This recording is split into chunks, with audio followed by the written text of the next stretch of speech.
د کینې، حسد، بغض او کرکې مثال داسې وي. یو عالم خپلو زده کوونکو ته وویل سبا ټول له ځان سره یوه کڅوړه راوړئ او په کڅوړه کې هر یو هغومره پیاز راوړئ څومره مو چې خلک بادي سي. سبا چا 10، چا 20، چا 5 پیاز په کڅوړو کې اچولي او استاد ته راغلل.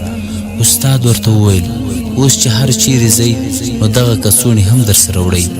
څو ورځې وروسته زده کوونکي بیا استاد ته راغلل او شکایت یې وکړ چې پیاز خراب سوي، سخت بد بوی کوي او موږ ترې په تنګ یو. استاد ورته وویل ستاسې په زړه کې ستاسو ملګرو لپاره کینه او کرکه ساتل د پیازو مثال لري. که ډېره سي نو خوسا کیږي او له دې کینې به صرف تاسې په عذاب یاست، نه هغه څوک چې تاسې ترې کرکه لرئ. نو په ځان رحم وکړئ او کرکه مه